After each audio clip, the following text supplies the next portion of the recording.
நாட்டுக்காக உழைப்பதற்கே அண்ணா பிறந்தார்.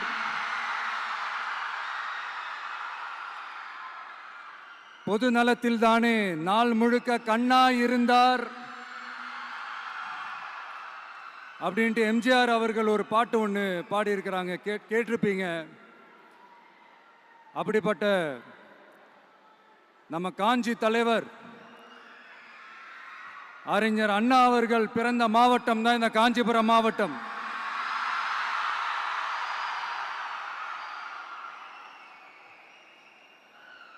தன்னுடைய வழிகாட்டின்றதுனாலேயே தான் ஆரம்பிச்ச கட்சியினுடைய கொடியில அறிஞர் அண்ணா அவர்களை வச்சவர் எம்ஜிஆர். ஆனா அறிஞர் அண்ணா அவர்கள் ஆரம்பிச்ச அந்த கட்சியை அதுக்கப்புறம் கைப்பற்றினவங்க என்னெல்லாம் பண்றாங்கன்னு நான் சொல்லிதான் உங்களுக்கு தெரியணுமா என்ன? மக்களே, உங்களுக்கு தான் அது நல்லா தெரியுமே.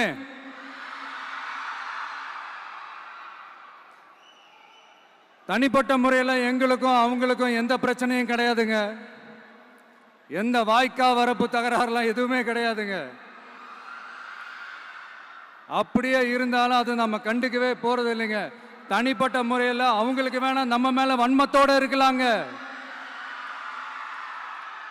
ஆனா நாமெல்லாம் அப்படி கிடையவே கிடையாதுங்க. ஆனா உங்களை என்ன நம்ம எல்லாரையும் பொய் சொல்லி நம்ப வச்சு ஓட்டு போட வச்சு ஏமாத்தினாங்கல்ல,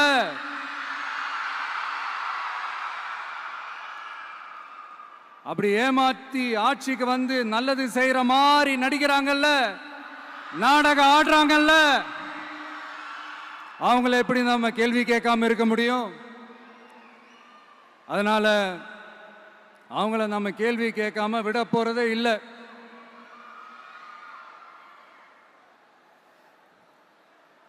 இதை ஏன் நான் காஞ்சிபுரம் மாவட்டத்தில் இருந்து நான் சொல்றேன்னா, தெரிஞ்சோ தெரியாமலோ இந்த மாவட்டத்துக்கும் நமக்கும் ஆட்டோமேட்டிக்காவே ஒரு கனெக்ஷன் ஒன்று ஏற்படுதுங்க.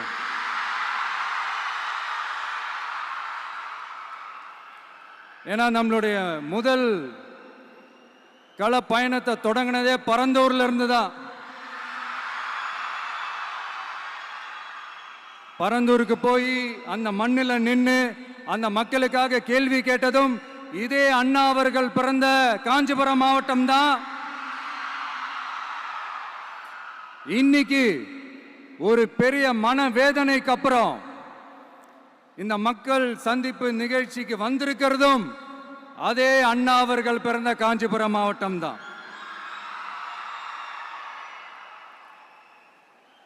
அதனால நமக்கு எல்லாமும் கொடுத்த நம்ம மக்களுக்காக எல்லா நல்லதையும் செய்யணும்.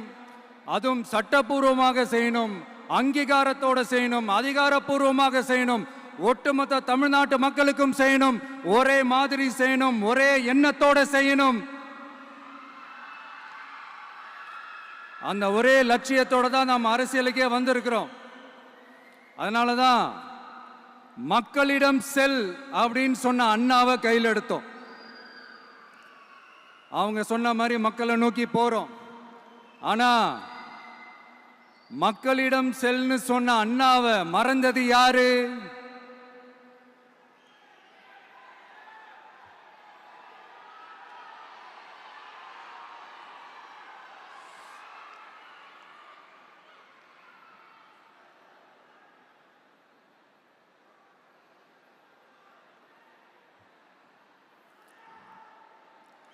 கொள்கையா? அதனப்பா கிலோ என்ன விலை என்னன்னு கேட்கிற அளவுக்கு அப்படி ஒரு கட்சியை ஒன்று நடத்திக்கிட்டு அந்த கட்சியினுடைய தலைவர் தமிழ்நாட்டு முதல்வர் சொல்றாரு, நமக்கு கொள்கை இல்லையா? எப்படி?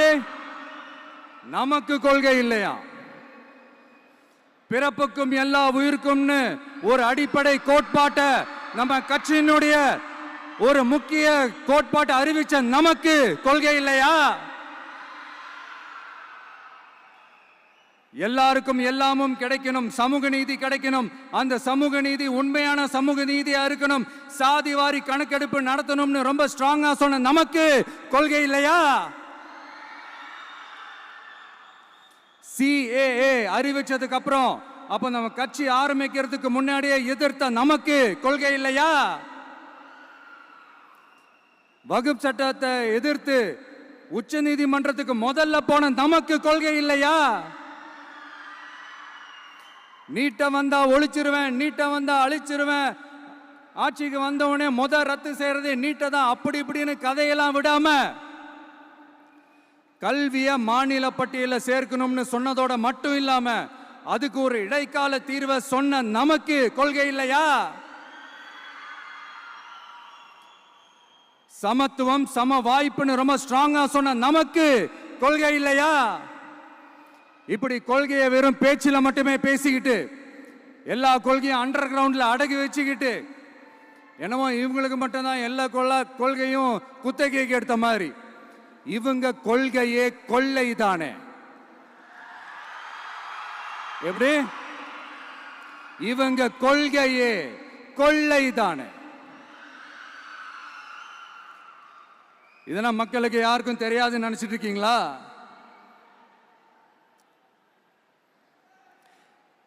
எங்க கட்சி ஒன்றும் சங்கரமடம் இல்லைன்னு சொன்னது யாரு? யார் சொன்னாங்க? ஏன் சொன்னாங்க? எதுக்கு சொன்னாங்க? இப்போ உங்க கட்சியில என்ன நடந்துகிட்டு இருக்குது அதையும் கொஞ்சம் யோசிச்சு பாருங்க, இதையும் கொஞ்சம் யோசிச்சு பாருங்க. அதனால பாப்பா, பவள விழா பாப்பா, நீ பாசாங்கு காட்டாத பாப்பா. நீ நல்லவர்கள் போல் நடிப்பதை பார்த்து நாடே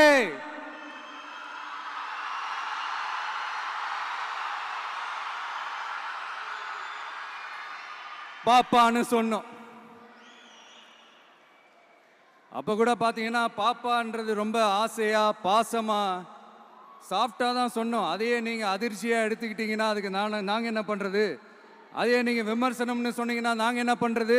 இன்னும் நாங்க விமர்சனம் செய்ய ஸ்டார்ட் பண்ணவே இல்லையே, இன்னும் நாங்க அடிக்க ஸ்டார்ட் பண்ணவே இல்லையே, அதுக்குள்ள அலர்னா எப்படி?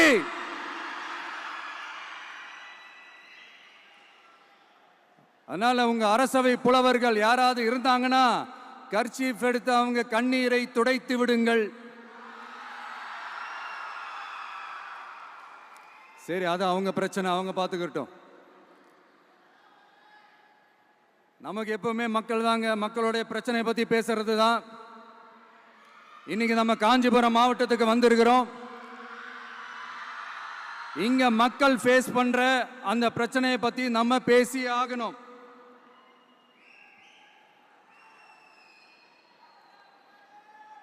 இந்த காஞ்சி மண்ணை வாழ வைக்கிற ஜீவ நதி பாலாறு, உயிர் நதி பாலாறு. இந்த மக்களோட உயிரோடவும் ரத்தத்தோடும் கலந்து ஓடுவது பாலாறு. அந்த பாலாறை இன்னைக்கு பெரியார் பெயரையும் அண்ணா பெயரையும் சும்மா பேருக்கு வச்சுக்கிட்டு ஆட்சி நடத்துறவங்க என்ன பண்றாங்க தெரியும்ல? சுரண்டிட்டாங்க, கொள்ளையடிச்சிட்டாங்க, நாசம் பண்ணிட்டாங்க, மோசம் பண்ணிட்டாங்கன்னு இன்னும் என்ன வேணாலும் சொல்லலாம். ஆக மொத்தம் அழிச்சிட்டாங்க. இதை நான் ஏதோ போற போக்கில் ஏதோ அடிச்சு விடலங்க, ஆதாரத்தோட தான் சொல்றேன். அனுமதிக்கப்பட்ட அந்த லெவலை தாண்டி 22,70,000 யூனிட் மணலை கொள்ளையடிச்சிருக்கிறாங்க. ஆக மொத்தம் இதுல அவங்க அடிச்ச கொள்ளை எவ்வளவு தெரியுமா? ரொம்பலாம் இல்ல, கம்மி தான். 4,730 கோடி. கம்மி தான் இல்ல?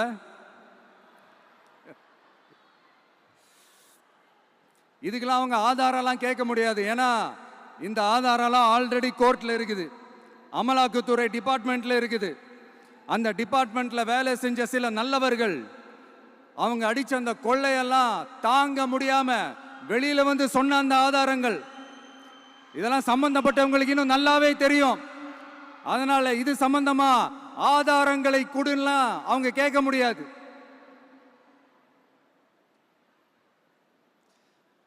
மணலை கொள்ளையடிச்சா நீர்நிலைகள் அழியும், ஏரி குளம் கண்மாய் எல்லாம் அழியும். இதெல்லாம் அழிஞ்சா விவசாயம் அழியும், விவசாயம் அழிஞ்சு போனா விவசாயிகள் அழிஞ்சிருவாங்க. ஆக மொத்தம் நாம் எல்லாரும் மொத்தமா அழிஞ்சு போக வேண்டியதுதான். இப்படி மேலிருந்து கீழே வரைக்கும் ஒரு கட்சியை சிண்டிகேட் போட்டு கொள்ளையடிக்கிறத கேள்விப்பட்டிருக்கிறீங்களா மக்களே? இதே காஞ்சிபுரத்தோட உலக பெருமை நம்ம பட்டும் கைத்தறி துணியும், அதை தயாரிச்சு கொடுக்கிற கைத்தறி நெசவாளர்களும் தான். காஞ்சிபுரம் பட்டுன்னு சொன்னா உலகத்துக்கே தெரியும். ஆனா அதை தயாரிச்சு கொடுக்கிற நெசவாளர்கள் நிலை என்ன தெரியுமா? வறுமை, துன்பம், கந்துவட்டி கொடுமை. பட்டு கைத்தறிக்கு கூட்டுறவு சங்கங்கள் இருக்கு, பருத்தி கைத்தறிக்கும் கூட்டுறவு சங்கங்கள் இருக்கு. சுமார் 40,000 பேர் அதில் உறுப்பினர்களா இருக்கிறாங்க. அது போக சாய தொழில், தறிப்பட்டறை தொழில், இதை நம்பி 40,000 குடும்பங்கள் இருக்கு. ஆனா அவங்களோட ஒரு நாள் கூலி எவ்வளவு தெரியுமா? வெறும் 500 ரூபா தான். அதை கொஞ்சம் அதிகப்படுத்தி கொடுங்கன்னு போராடி போராடி பார்த்து ஒன்றும் நடக்கல. இதோட அவங்க கஷ்டம் முடிஞ்சுதா? வடகிழக்கு பருவமழை அந்த 500 ரூபா கூலிக்கு வேட்டு வச்சிடுச்சு. எப்படி விவசாயிகள் டெல்டா மாவட்டங்களில் மழையால பாதிக்கப்பட்டாங்களோ, அவங்கள கண்டுக்காம எப்படி இந்த அரசாங்கம் கைவிட்டுடுச்சோ, அதே மாதிரி தான் நம்ம கைத்தறி நெசவாளர்களும் மழையால பாதிக்கப்பட்டிருக்கிறாங்க. அடுத்து இந்த காஞ்சிபுரம் மாவட்டத்தோட பஸ் ஸ்டாண்டு 60 வருஷத்துக்கு முன்னாடி கட்டினதான். அண்ணா அவர்கள் ஆட்சிக்கு வந்தப்போ கட்டியிருப்பாங்க போல. அது இன்னும் புதுப்பிக்க கூட முடியாம, கேட்டா என்ன சொல்லுவாங்க? அந்த லேண்டு வந்து கேஸ்ல இருக்குது. இல்ல நான் கேட்கிறேன், ஒரு கவர்மெண்ட்னால வேற ஒரு நல்ல இடத்தை தேர்வு செஞ்சு ஒரு பஸ் ஸ்டாண்ட் கட்டி தர முடியாதா?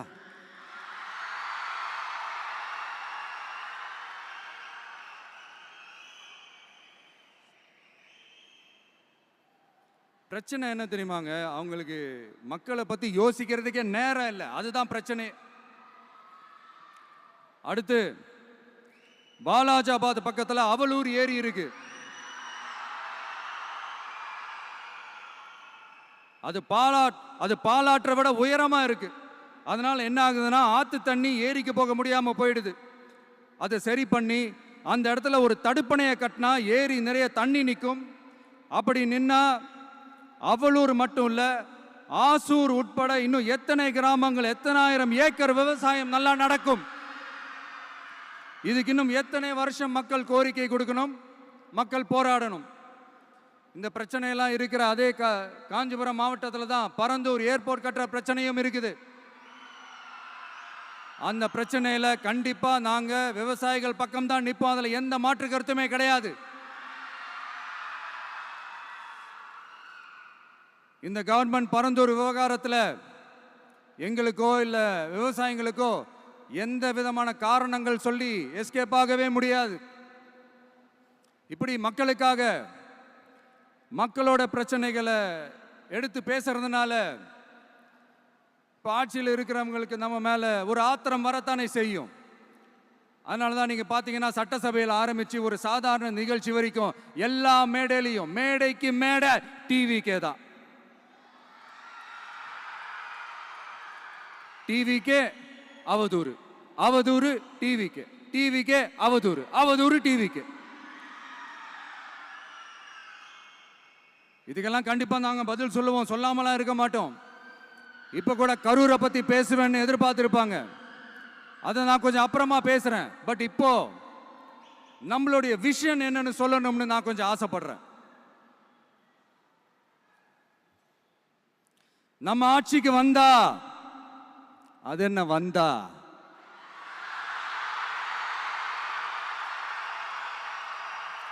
வருவோம். மக்கள் கண்டிப்பா நம்மளை வர வைப்பாங்க.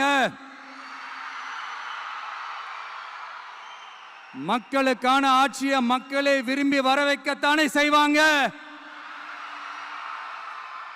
அப்படி மக்களால் அமைக்கப்பட போற நம் ஆட்சியில நம்ம என்ன செய்ய போறோம்ன்றது அதுக்கான அந்த தேர்தல் அறிக்கையில் அதுக்கான விளக்கத்தை டெஃபினட்டா கொடுப்போம். பட் அதுக்கு முன்னாடி ஒரு சின்னதா லைட்டா நான் கொஞ்சம் அதை சொல்லணும்னு ஆசைப்படுறேன். எல்லாருக்கும் நிரந்தரமான வீடு இருக்கணும்.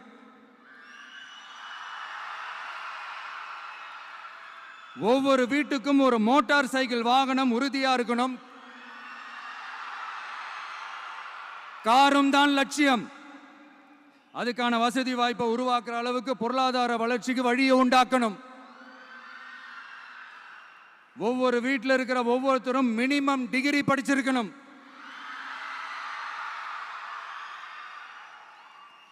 ஒவ்வொரு வீட்லையும் குறைந்தபட்சம் ஒருத்தருக்கு நிரந்தர வருமானம் கிடைக்கணும். அதுக்கான வேலை வாய்ப்பை உருவாக்கணும். அதுக்கு தகுந்த மாதிரி கல்வியில பாடத்திட்டத்தில் சீர்திருத்தம் செய்யணும். கவர்மெண்ட் ஹாஸ்பிட்டல்ஸுக்கு மக்கள் எல்லாரும் பயம் இல்லாம நம்பி போற மாதிரி மாத்தணும். பருவமழை காலத்தில் ஏற்படுற வெள்ளத்தால ஊரும் சரி மக்களும் சரி விவசாயமும் சரி பாதிக்கப்படாம இருக்கணும். அதுக்கு 4000 கோடி திட்டம்னு ஒரு உருட்டுனாங்களே, அந்த மாதிரிலாம் எதுவும் இல்லாம உண்மையான ஒரு பாதுகாப்பு திட்டத்தை உருவாக்கணும். மீனவர்களோட, தொழிலாளர்களோட, நெசவாளர்களோட, அரசு ஊழியர்கள் மற்றும் ஆசிரியர்களோட கருத்து கேட்டு அவங்களுக்கான பாதுகாப்பு மற்றும் வளர்ச்சி திட்டங்களை உருவாக்கணும். உருவாக்குறது மட்டும் இல்லை, அதை செயல்படுத்தணும். முக்கியமா இண்டஸ்ட்ரியல் டெவலப்மெண்ட்ஸ்ல கான்சென்ட்ரேட் பண்ணணும்.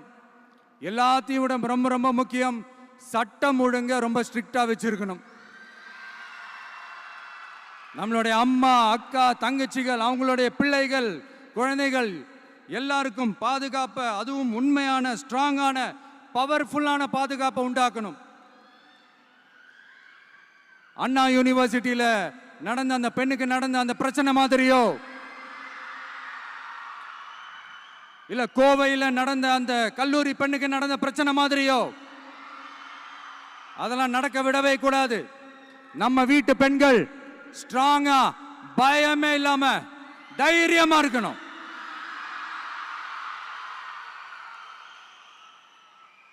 இதை எப்படி செயல்படுத்த போறோன்றது முன்னாடி சொன்ன மாதிரி நம்மளுடைய தேர்தல் அறிக்கையில் அதுக்கான விளக்கத்தை ரொம்ப டீட்டெயில்டாக கொடுப்போம். நான் சும்மா மற்றவங்க மாதிரி அவங்கள மாதிரி எல்லாத்தையும் அடிச்சு விட்டுட்டு ஏமாத்துற வேலையெல்லாம் இங்கே கிடையாது நம்ம கிட்ட. நான் மறுபடியும் சொல்றேன், நம்ம அரசியலுக்கு வந்தது உங்களுக்கு நல்லது நல்லது நல்லது மட்டுமே செய்யறது தான். எங்களுக்கு வேற எந்த அஜெண்டாவும் கிடையாது. அதனாலதான் பாத்தீங்கன்னா கொள்கை எதிரி யாரு, அரசியல் எதிரி யாருன்னு திட்டவட்டமா சொல்லிட்டு அது வெளியே சொல்லிட்டு களத்துக்கு வந்திருக்கிறோம். அதுல எந்த விதமான குழப்பமோ எந்த விதமான ஊசலாட்டமோ எதுவுமே இருக்க போறதில்ல. இந்த விஜய் சும்மா எதையும் சொல்ல மாட்டான்.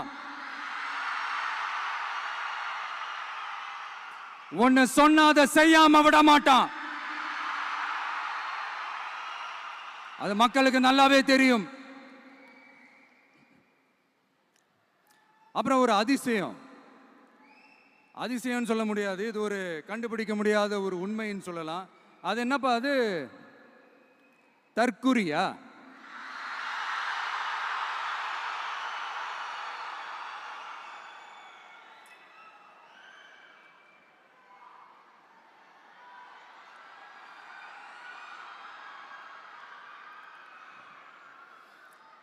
நம்ம டிவிகேக்கு சப்போர்ட் பண்ற கோடிக்கணக்கான லட்சக்கணக்கான மக்கள், நம்மளுடைய நண்பிகள், நம்மளுடைய ஜென்சி கிட்ஸ் எல்லாரையும் தற்குறிகள்னு சொல்லி வாங்கி கட்டிக்கிட்டு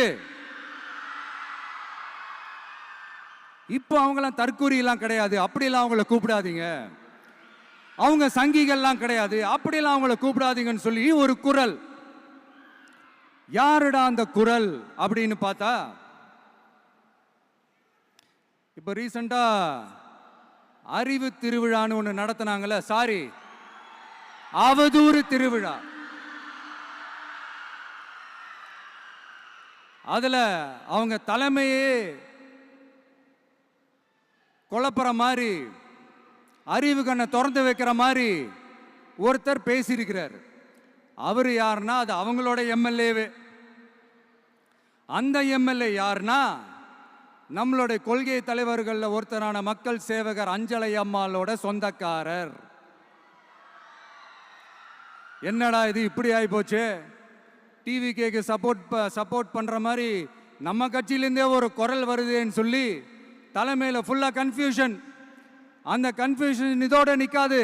அந்த ஆதரவு குரல் ஒரு வீடு விடாம, ஒரு இடம் விடாம, எல்லா இடத்துலயும், எல்லா வீட்லயும் இன்னும் பலமா எதிரொலிக்குதான் இல்லையான்னு பாருங்க. சும்மா பிளாஸ்ட் தான்.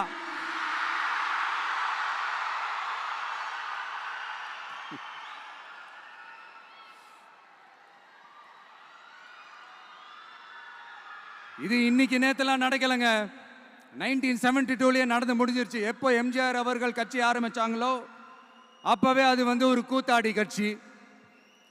எப்போ எம்ஜிஆர் அவர்களுக்கு பின்னாடி அத்தனை மக்கள் திரண்டு நின்னாங்களோ அப்பவே அது ஒரு கூத்தாடி கும்பல்.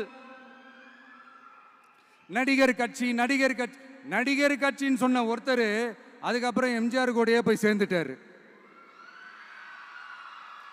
இன்னொருத்தர் இவரெல்லாம் ஒரு ரவுண்டு தாங்க வருவாரு, ரெண்டாவது ரவுண்ட்லாம் காணாம போயிடுவார்னு சொல்ல இன்னொருத்தர் அதுக்கப்புறம் போய் எம்ஜிஆர் கிட்டே போய் சேர்ந்துட்டார். ஸோ இந்த மாதிரி இவங்க 2 பேர் மட்டும் இல்லை, ஒட்டுமொத்த தமிழ்நாட்டு மக்களும் எம்ஜிஆர் அவர்கள் கூட தானே போய் சேர்ந்தாங்க.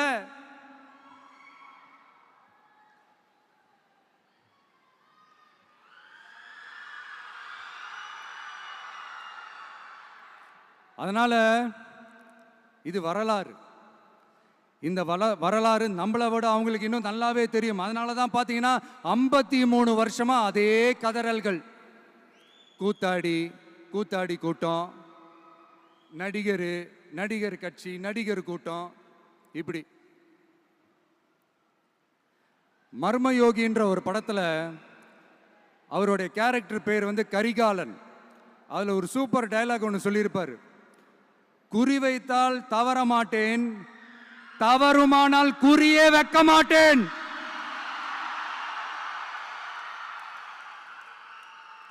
இதெல்லாம் யாருக்கு சொல்றோம், எதுக்கு சொல்றோம்னு புரிய வேண்டியவங்களுக்கு புரிஞ்சா நல்லா இருக்கும். ஏண்டா இந்த விஜய தொட்டோம்,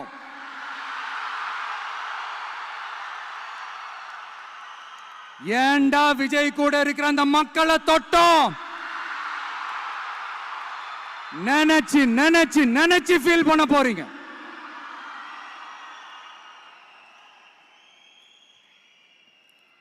அப்புறம் நமக்கு இந்த அரசியல் புரிதல்லாம் இல்லை, அது இல்லை, இது இல்லை. அப்புறம் நான் கேட்குறேன், மக்கள் எல்லாரும் உங்களுக்கு தற்குறிகளா?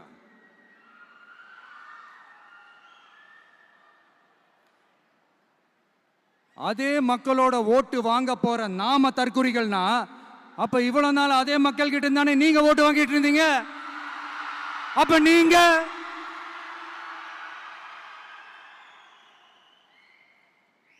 அந்த மக்களுக்கு நீங்க காட்டுற மரியாதையும் நன்றியும் இதுதானா? ஒண்ணு மட்டும் சொல்றேன், எழுதி வச்சுக்கோங்க. இந்த தற்குறின்னு சொல்றீங்கல்ல, இந்த தற்குறிகள்லாம் ஒன்னா சேர்ந்துதான் வாழ்நாள் பூரா விடையை கண்டுபிடிக்காத முடியாத அளவுக்கு உங்க அரசியலே ஒரு கேள்விக்குறியாக்க போறாங்க.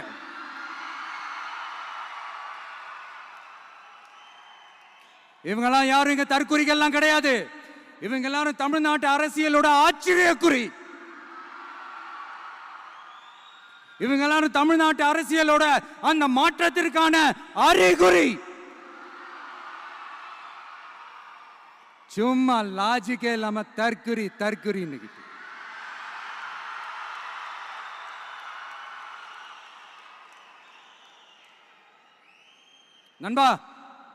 நண்பி,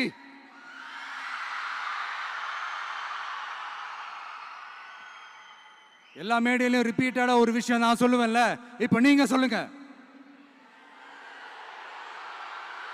ஒண்ணு, இன்னொன்னு, ரிப்பீட். ஒண்ணு. இன்னொன்னு, இந்த போட்டி எப்படி இருக்க போகுதுன்னா, மக்களோட மக்களா நிக்கிற நமக்காக மக்களே டிசைட் பண்ணி போறாங்க. My dear sir, my dear uncle,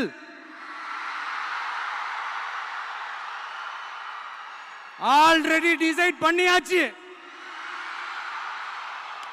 கான்பிடென்டா இருக்க மக்களே, நல்லதே நடக்கும், வெற்றி நிச்சயம்.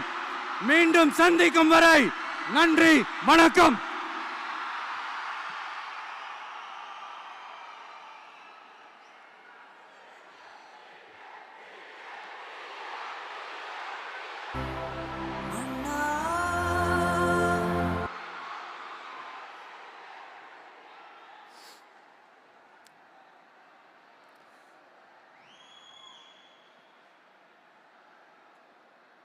வெளியில் போக பர்மிஷன் கிடைச்சவொன்னே கூடிய சீக்கிரம் வெளியில் வருவோம். அதனால தான் இப்படி ஒரு ஏற்பாடு. எல்லாரும் இருந்து சாப்பிட்டு போகணும்.